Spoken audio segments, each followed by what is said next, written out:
এই মুজিব কোট পড়ার উদ্দেশ্য এই দলটাকে আমার আর ভালো লাগে না, আর চাল চলন আমার ভালো লাগে না, যার কারণে আজকে মুজিব আসসালামু আলাইকুম বন্ধুরা, আশা করি সবাই ভালো আছেন। আল্লাহর অশেষ রহমতে আমিও ভালো আছি। শুরুতে যে ভিডিওটি দেখলেন, আজকের ভিডিওটি খুবই গুরুত্বপূর্ণ।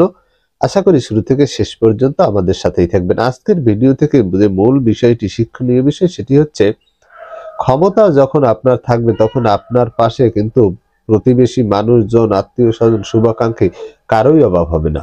যখন আপনার ক্ষমতা ফুরিয়ে যাবে তখন আপনার পাশে খুব কম মানুষ থাকবে। যদি আপনার পাশে 100 মানুষ ক্ষমতায় থাকাকালীন থাকে, তখন আপনার কাছে থাকবে 5 জন মানুষ বা তারও কম।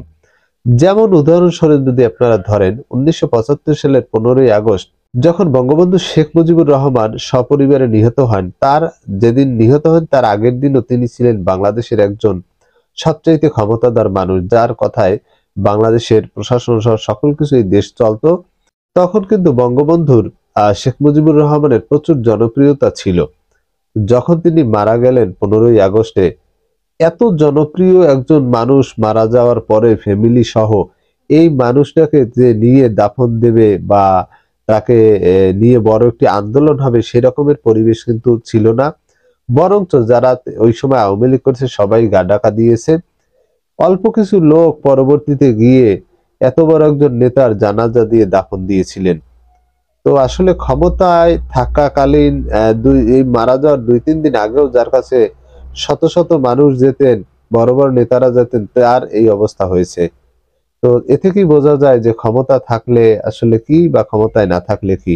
এছাড়াও 5ই আগস্ট আওয়ামী লীগ সরকারের পতন হয়েছে। এই 5ই আগস্ট আওয়ামী লীগ সরকার পতনের আগে দীর্ঘ 15 থেকে 16টি বছর যখন আওয়ামী লীগ সরকার ক্ষমতায় ছিল, তখন কিন্তু এই আওয়ামী লীগ সরকারের ইশারায় প্রশাসন সহ দেশের সকল কিছু ছিল এবং দেশে কিন্তু আওয়ামী লীগের প্রচুর জনসমর্থন, লক্ষ লক্ষ দেখা গেছে মিটিং মিছিলে লক্ষ লক্ষ মানুষ গিয়েছে। অথচ 5ই আগস্ট যখন আওয়ামী লীগ সরকারের পতন হয়েছে, শেখ হাসিনা যখন এই দেশ থেকে ভারতে চলে গিয়েছে, এই শেখ হাসিনার পক্ষে বা আওয়ামী লীগের পক্ষে কেউ বড় একটি জনসমর্থনমূলক যে একটি বড় মিছিল দিবে, তাদের পক্ষে সেরকমের লোকও কিন্তু পাওয়া যায়নি। এই যে লক্ষ লক্ষ মানুষ ছিল, এরা কিন্তু আওয়ামী লীগের যারা প্রকৃত কর্মী ছিল, নেতা ছিল, যারা সুবিধাভোগী ছিল, তারা কিন্তু সব গা ঢাকা দিয়েছে। এত বড় একটি দল, তারা কি এমন একটা বিপর্যয়ে পড়েছে যে তাদের পাশেও কিন্তু এখন লোকজন খুঁজে পাওয়া যাচ্ছে না। তো এই থেকেই শিক্ষা নেওয়া উচিত যে আপনি যদি দলের প্রয়োজনে দেশের জন্য রাজনীতি করেন, অবশ্যই দেশের এলাকার মানুষের পক্ষে কাজ করবেন। এলাকার মানুষ, দেশের মানুষ যদি আপনার পক্ষে থাকে, অবশ্যই এই রকমের বড় বিপর্যয় আপনার কখনোই হবে না। তো আমরা যে বিষয়টি নিয়ে কথা বলছিলাম সেটি হচ্ছে যে যখন আওয়ামী লীগ সরকার ক্ষমতায় ছিল, তখন কিন্তু বিভিন্ন সময় আমরা দেখেছি শেখ হাসিনাকে চেহারা উপহার দেয়, শেখ হাসিনার জন্য খাট তৈরি করা, শেখ হাসিনাকে গরু উপহার দেওয়া, বিভিন্ন জায়গা থেকে মানুষ এরকমের প্রতিনিয়তই খবর আসতো।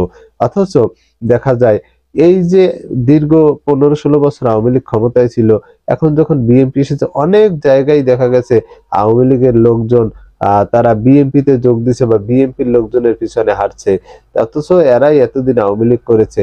আবার একটি ভিডিও যেটি ভাইরাল হয়েছে, শুরুতে আপনারা দেখেছেন, বঙ্গবন্ধুর কোট পুড়িয়ে তারপর তিনি আওয়ামী লীগের রাজনীতি ছেড়ে দিয়েছেন। আওয়ামী লীগের রাজনীতি যদি আপনার এতই খারাপ লাগে, তাহলে আপনি আগেই তো সরকার ক্ষমতায় থাকাকালীনই আপনার আওয়ামী লীগের রাজনীতি ছাড়া উচিত ছিল।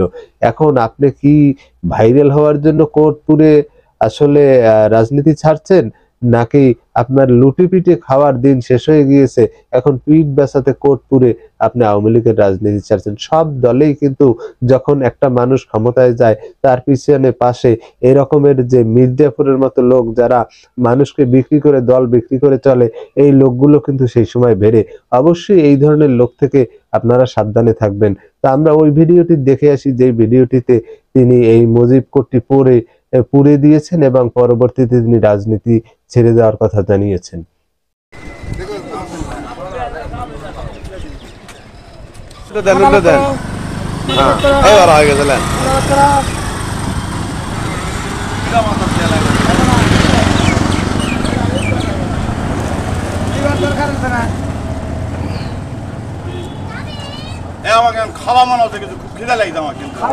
সামনে আসেন। আপনি মুজিব কোট পুড়লেন কেন?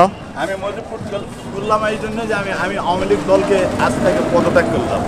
মজিব কোট পুড়িয়ে হ্যাঁ, মজিবপুরে আমি আজ থেকে পদত্যাগ করলাম। আওয়ামী লীগের কোন পদে ছিলেন? আমি আওয়ামী লীগের যুগ্ম আহ্বায়ক ছিলাম, মাহমুদপুর ইউনিয়নের যুগ্ম আহ্বায়ক ছিলাম। এই মজিব কোট পোড়ার উদ্দেশ্য এই দলটাকে আমাকে আর ভালো লাগে না, আর চাল চলন আমাকে ভালো লাগে না, যার কারণে যার কারণে আজকে মজিবপুরে আমি এই দল থেকে বহিষ্কার হলাম। আপনার নাম কি? আপনার নাম কি? আমার নাম রেজাউল করিম, রেজা। বাড়ি মাহমুদপুর, খেতলাল থানা, ৮ নম্বর ওয়ার্ডে আমি সাবেক মেম্বার, রানিং মেম্বার।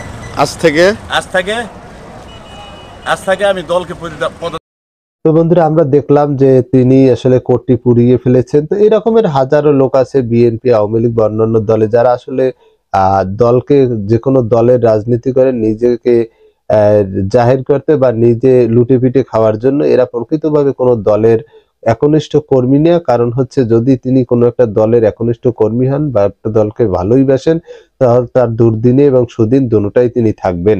যাই হোক, এই থেকেই অবশ্যই বড় নেতা বা সবাই শিক্ষা নেবে উচিত, যাতে করে এই ধরনের যে এরা রয়েছে তাদের থেকে সাবধানে থাকা যায় এবং যোগ্য নেতাকে, প্রত্যেক দলের কর্মীকে মূল্যায়ন করা উচিত। যদি মূল্যায়ন করতো, তাহলে সাধারণ মানুষ যখন এই নেতাদের সাথে আন্তরিক সম্পর্ক থাকে, তখন কিন্তু সেই নেতারও এরকমের পরাজিত হওয়ার সম্ভাবনা, এরকমের খারাপ সময় আসার সম্ভাবনা থাকে না। যাই হোক বন্ধুরা, আজকের ভিডিও এই পর্যন্ত। দেখা হবে আগামী ভিডিওতে। সেই পর্যন্ত ভালো থাকবেন। আল্লাহ।